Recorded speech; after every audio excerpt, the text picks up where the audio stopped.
बंगाल के मेरे भाई बहन, 4 मई के बाद देख लेना, ये भागते नजर आएंगे, भागते नजर आएंगे। 2026 West Bengal 92% voting, record turnout. लेकिन सवाल यह है, लोग वोट देने क्यों निकले? बदलाव के लिए या डर के कारण? दोस्तों, एक सवाल है, अगर आपकी बेटी स्कूल में टीचर बनना चाहती हो तो क्या आप 10 से 20 लाख रुपए देकर नौकरी खरीदेंगे? या फिर अगर आपकी बहन या आपकी बीवी अकेले घर जा रही हो तो क्या आप डरेंगे टीएमसी के कोई गुंडा उस पर हाथ डाल सकता है? 2011 में ममता बनर्जी बंगाल की पहली महिला मुख्यमंत्री बनी, तब पूरा बंगाल जश्न मना रहा था। 34 साल के कम्युनिस्ट राज के बाद लोग चीख कर कह रहे थे अब बदलाव आएगा। ममता ने वादा किया, माँ माटी मानस, गरीबों का भला करूंगी, किसानों की सुनूंगी, महिलाओं को मजबूत बनाऊंगी। लेकिन 15 साल बाद आज बंगाल की हकीकत क्या है? 26,000 से ज्यादा सरकारी नौकरियां कोर्ट ने रद्द कर दी क्योंकि इन्हें पैसे देकर बेचा गया था। संदेश खाली में दर्जनों महिलाओं ने रोते हुए कहा, हमारी इज्जत लूटी गई। बंगाल का देश में जीडीपी हिस्सा आधा हो गया। ये कोई कहानी नहीं है, ये ममता सरकार के 15 साल का सच है। 2011 में ममता बनर्जी सत्ता में आई।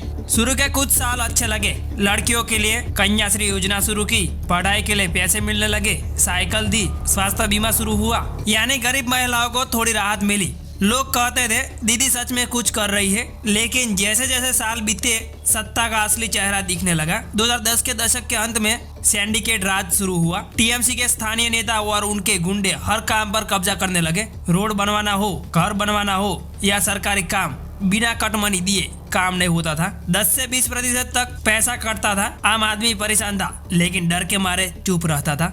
राजनीतिक हिंसा बढ़ गई। विपक्षी पार्टी के कार्यकर्ता खुलेआम कहते हैं लेफ्ट गया तो टीएमसी का डर आ गया। लेकिन कहानी यही खत्म नहीं होती। जो आगे हुआ वो सिर्फ करप्शन नहीं बल्कि डर का सिस्टम बन गया। अब सुनिए सबसे बड़ा घोटाला जो लाखों परिवारों का सपना तोड़ गया। एसएससी टीचर भर्ती स्कैम। सरकारी स्कूलों में टीचर और स्टाफ की भर्ती होनी थी। योग्य युवा परीक्षा देते, इंटरव्यू देते, लेकिन पीछे से टीएमसी के लोग और अधिकारी पैसे लेकर नौकरियां बेच रहे थे। एक रिपोर्ट के मुताबिक एक पोस्ट के लिए 5 से 20 लाख रुपए तक लिए गए। ईडी और सीबीआई ने छापे मारे, केस बरामद हुआ, नेता गिरफ्तार हुए। 2024 में कलकत्ता हाई कोर्ट ने 26,000 से ज्यादा नौकरियां रद्द कर दी। सुप्रीम कोर्ट ने भी कहा यह गलत है। अब आप कल्पना कीजिए, एक युवक 4 से 5 साल रात दिन पढ़ता है, परीक्षा पास करता है, लेकिन कोई टीएमसी वाला 10 लाख देकर किसी और को नौकरी दिला देता है। एक पीड़ित युवा ने रोते हुए कहा, सर मैंने मेहनत की लेकिन मेरी नौकरी किसी ने पैसे देकर छीन ली। अब मेरे माँ बाप का क्या होगा? लाखों ऐसे युवा आज बेरोजगार घूम रहा है। शिक्षा का पूरा सिस्टम बर्बाद हो गया।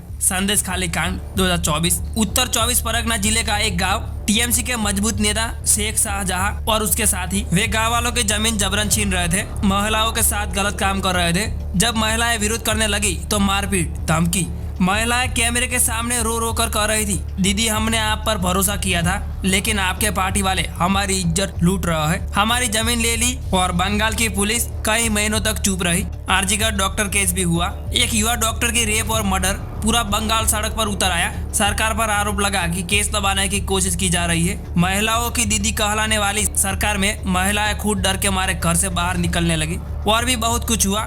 सरदार चिट फंड स्कैम। हजारों गरीबों ने अपना सारा पैसा जमा किया लेकिन सब डूब गया। टीएमसी पर आरोप है कि उन्होंने इन कंपनियों को बचाने की कोशिश की। इसके अलावा भी गाय तस्करी और कोयला तस्करी, बॉर्डर पर बड़े बड़े नेटवर्क चल रहे थे।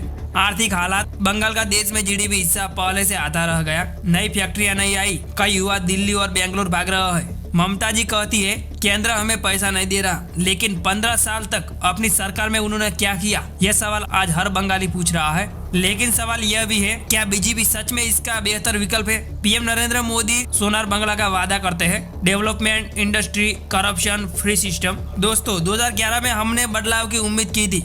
कुछ योजनाएं चली, महिलाओं को थोड़े पैसे मिले, लड़कियां पढ़ी, लेकिन घोटाले, गुंडागर्दी, कटमनी और महिलाओं पर अत्याचार ने सब बर्बाद कर दिया। परिवर्तन का नाम बदल गया लेकिन हालात नहीं बदली। और अब 4 मई 2026 वेस्ट बंगाल का फैसला आ चुका है और इस समय का आंकड़ा बता रहा है दीदी का टाटा गुड बाय हो गया है। नरेंद्र मोदी की बीजेपी ने इस बार बड़ा ब्रेक थ्रू कर लिया है। 15 साल की पुरानी ममता बनर्जी की सरकार को जनता ने हटा दिया है। लेकिन असली सवाल यही से शुरू होता है, क्या यह सिर्फ गुस्से का वोट था या सच में बदलाव की शुरुआत? क्योंकि चुनाव जीतना आसान है लेकिन 9 करोड़ लोगों की उम्मीदों पर खरा उतरना सबसे मुश्किल। अब बीजेपी के सामने सबसे बड़ा चैलेंज है करप्शन खत्म खत्म करना, लॉ एंड ऑर्डर सुधारना, जॉब्स क्रिएट करना और सोनार बंगला को सिर्फ नारा नहीं हकीकत बनाना।